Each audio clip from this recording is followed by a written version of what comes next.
নতুন করে আরো একটা কল রেকর্ড ফাঁস, সেটা হলো ওবায়দুল কাদের এবং শামীম ওসমানের। আপনারা জানেন যে শামীম ওসমানের বিহেভিয়ারটা কেমন ছিল, বিশেষ করে জুলাই যোদ্ধাকে কেন্দ্র করে তিনি হলেন মূল হোতা। তো যাই হোক, তিনি যে কোনো কারণেই যেভাবেই হোক ঘুষ টুস দিয়ে তিনি দেশের বাইরে চলে গিয়েছেন, কিন্তু সেখান থেকেও যে কলকাঠি নাড়া যায় সেটা শামীম ওসমান দেখিয়ে দিলেন। এবার কিন্তু ভয়াবহ একটা তথ্য দিচ্ছি, যেটা হলো বাংলাদেশের ভেতরেই অশান্ত সৃষ্টির জন্য শামীম ওসমানের একটা ফোন রেকর্ড আমরা আমাদের হাতে এসেছে, এবং এটা আপনাদের আমি শোনাবো। আপনাদের দেখাবো কিভাবে এই শামীম ওসমান এবং তার দলবল জুলাই যোদ্ধাদের উপর একদম ভয়ঙ্কর একটা পরিকল্পনা করতেছে তাদেরকে নিয়ে, সেটা এই ফোন আলাপে আপনারা স্পষ্ট হবেন। তো চলুন আগে শুনে আসি ফোন আলাপটা। জি ভাই, আমরা নারায়ণগঞ্জে ভাই, আমি আগে আপনাকে তো অনুমতি নেই, আমাকে হাতে অস্ত্র নিতে হয়েছে, মুভ করা যাচ্ছে না, আমরা এখন দৌড়ায় পানির দামে সব পুলিশে অস্ত্র ছাড়া মুভ করা যাচ্ছে না, আমরা এখন দৌড়ায় পানির দামে সব পুলিশে। হ্যালো, আছে এখানে মিটিং করলাম তো। জি ভাই। বাইতুল মুকাররম মিটিং করলাম।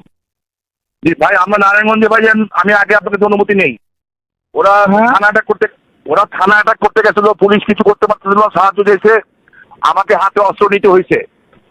আমি কিন্তু এখন আর অস্ত্র ছাড়া মুভ করা যাচ্ছে না, আমরা এখন দৌড়ায় পানির দামে সব পুলিশে দুটায় ধরছি, এখন যাচ্ছি সিদ্ধিগঞ্জে।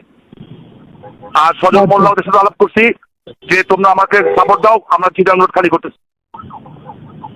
মানে আপনাকে তো বলে দিলাম, আপনি নিয়ে কাছে বলে দিবেন অস্ত্র হাতে ছবি আছে যাতে রাগ না করে। ঠিক আছে, এখানে আর কোনো উপায় নেই ভাইজান। জি, আসসালামু আলাইকুম।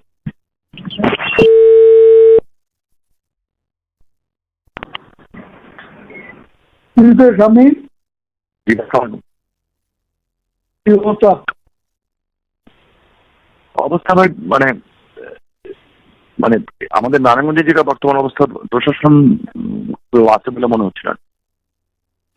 তো প্রশাসন কেউ আছে বলে মনে হচ্ছে না আর কি, নারায়ণগঞ্জের যে বাস্তব অবস্থা যেটা আপনাকে বললাম। পরে আমি না পেরে স্বরাষ্ট্রমন্ত্রীকে ফোন করলাম, এসিসিবি চিফকে ফোন করলাম, ওই অস্ত্রাগার লুট করতে গেছিল যে রাইফেল ক্লাবের, তারপরে আগুন দিছে, বাট নোবডি গো দেয়ার। পরে আমাদের ধন্যবাদ সবাইকে এতক্ষণ ভিডিওগুলো দেখার জন্য। আশা করি ভিডিওগুলো সম্পর্কে আপনার মতামত কমেন্ট বক্সে জানিয়ে যাবেন, এবং আপনার যে কোনো তথ্য যে কোনো মতামত কমেন্ট বক্সে জানিয়ে যাবেন। আপনাদের বলে রাখি, শামীম ওসমান তিনি কিন্তু কিভাবে জুলাই যোদ্ধাদের উপর অত্যাচার করেছেন সেটা আমরা দেখেছি। মূলত তার নেতৃত্বেই বা তার শেষ কৌশলের কারণেই এতগুলো ছাত্র জীবন দিতে হয়েছিল এই শামীম ওসমানের কারণে। তো তিনি যেভাবেই হোক তিনি দেশ ছেড়ে পালিয়েছেন, এটা তো আমরা স্পষ্ট আগেও জেনেছি, এখনো জানি।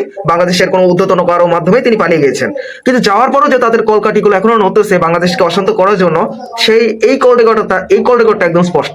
তো জনগণ সবাই চাচ্ছে তাদের ইন্টারপোলের মাধ্যমে তাদের একটা বিচার করা হোক। জানি না এটা আদতেও কখনো হবে কি হবে না। তো যাই হোক, আমরাও আশাবাদী রয়েছি তাদের একটা বিচার হবে ইনশাল্লাহ। তো তারা যেভাবে পালিয়ে যাওয়ার পরেও বাংলাদেশকে অশান্ত করার জন্য যে পায়তারাগুলো করে যাচ্ছে, টাকাগুলো ছিটিয়ে, তো এটা একদম স্পষ্ট। বিশেষ করে এই যে কল রেকর্ডটা, এখান থেকে একদম স্পষ্ট। তো ধন্যবাদ সবাইকে, ভালো থাকবেন, দেখা হচ্ছে পরে কোনো ভিডিওতে, এবং আপনাদের মতামত কমেন্ট বক্সে জানিয়ে যাবেন। যদি ভিডিওটা ভালো লাগে, ভিডিওতে লাইক কমেন্ট, চ্যানেল নতুন থাকলে সাবস্ক্রাইব করবেন। ধন্যবাদ সবাইকে, আল্লাহ হাফেজ।